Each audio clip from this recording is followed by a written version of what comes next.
महापुराण की कथा कहती है बहन बेटी को दिया वो दान नहीं है, वो उसका हक है।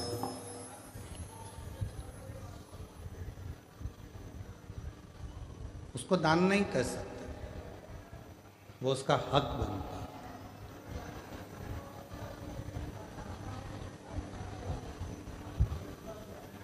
कोई कहता है कि हमने हमारे परिवार के व्यक्ति को दिया, दान दिया, वो दान नहीं कहलाता।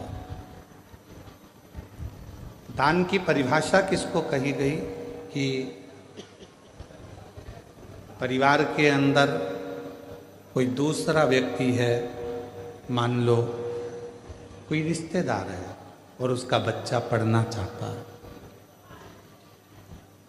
शिक्षा अध्ययन करना चाहता है, उसको चिकित्सा की जरूरत है, आपने उसके लिए कोई सहयोग करा, वो दान की गिनती में कहेगा, उसको दान कहा जाएगा कि वो। अब ऐसे तो लोग कह देते हैं कि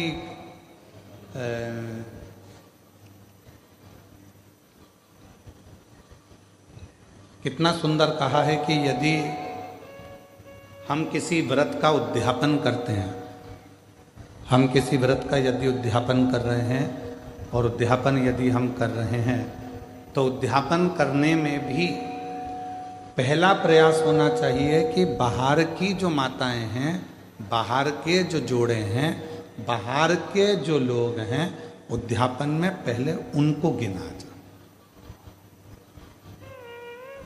और हम क्या करते हैं, अपने घर में ही उद्यापन करना है, घर की तो देवरानी जेठानी इतनी सारी हैं, वैसे भी तो बुलाना ही पड़ेगा, तो वैसे की जगह ऐसे बुला लो, गिनती की गिनती हो जाएगी और उद्यापन का उद्यापन हो जाएगा।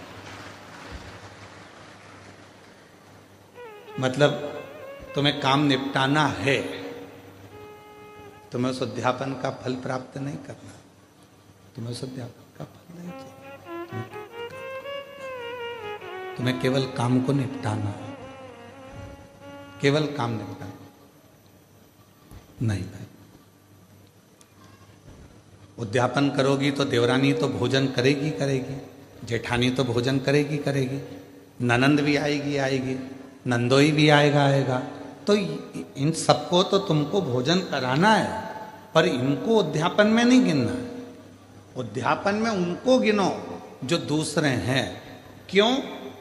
हम अगर जेठानी को भोजन करा रहे हैं उद्यापन में और जेठानी झूठे बर्तन को हाथ लगा रही है, हम ननंद को भोजन करा रहे हैं उद्यापन में और ननंद पट्टी बिछा रही है, भोजन परोस रही है, काम कर रही है, तो तुम्हारे उद्यापन का फल कहां से मिलेगा तुमको? उस उद्यापन का फल भी तो मिलना चाहिए,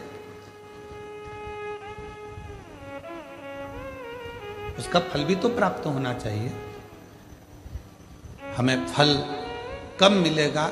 जब हम कोई दूसरा आया है उसके लिए पट्टी बिछा रहे हैं, आसन लगा रहे हैं, भोजन की थाली तैयार कर रहे हैं, भोजन करा रहे हैं, पकवान दे रहे हैं, उनको कोई सामग्री दे रहे हैं, तो वो उद्यापन का फल प्राप्त होगा।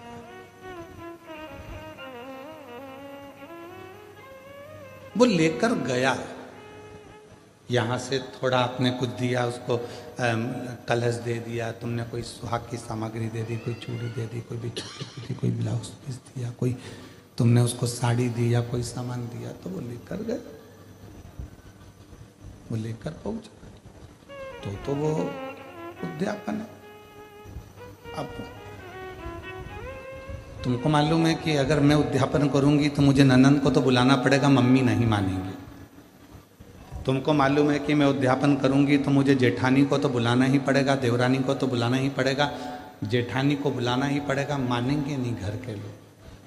तो क्यों ना उनको भी उद्यापन में जोड़े में गिन लूं, और तुमने उनको भी उद्यापन के जोड़े में गिन लिया और विचार करा, मेरे 16 जोड़े पूरे हो गए, मेरे 16 सोमवार का उद्यापन हो गया, अब भगवान शंकर मुझे फल देंगे। शंकर जी सोचे, जितनी चतुर तू है उससे चौगना चतुर मैं हूं।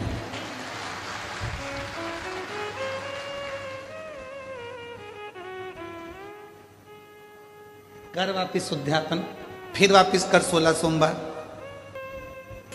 जिस जिसने करे पशुपति व्रत को, पशुपति व्रत जिस जिसने भी करे हाथ उठाओ जरा। हाँ ठीक है, रखिए, प्रणाम। हम भी करें, ठीक है, हम भी हाथ उठाए, हमने भी करा है।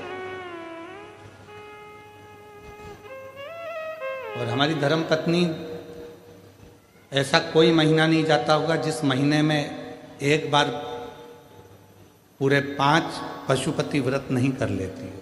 उसका नियम है, वो व्रत महीना 2 महीना में, 2 महीना 3 महीना में पशुपति व्रत करती रहती करती।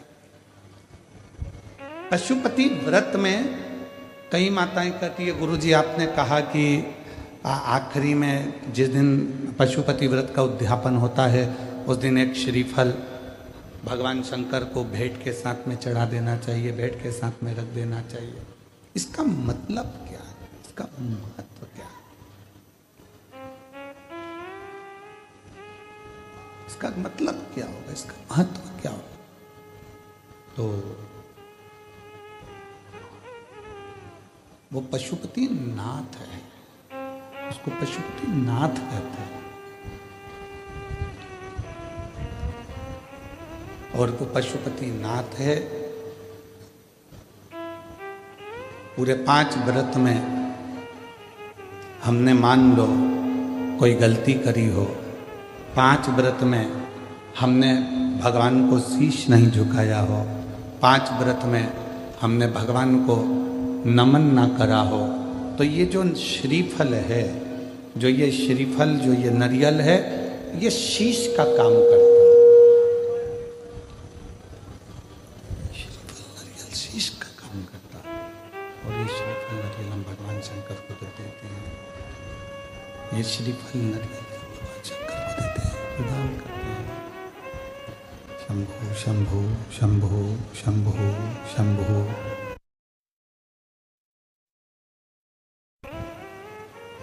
ये नारियल शीश का काम करता है। हे प्रभु, हो सकता है कि मैंने अपना शीश आपके चरणों में नहीं नवाया हो सकता है जैसे गलती हो गई, हो सकता है मैंने गलती करी, मैं आपके चरणों में शीश नवा सकी, इसलिए मैंने ये शीश रूपी नारियल, मैंने ये अपना मस्तक, शंभो शंभो, मैंने अपना ये मस्तक, अपना ये शीश आपके चरणों को नमन करने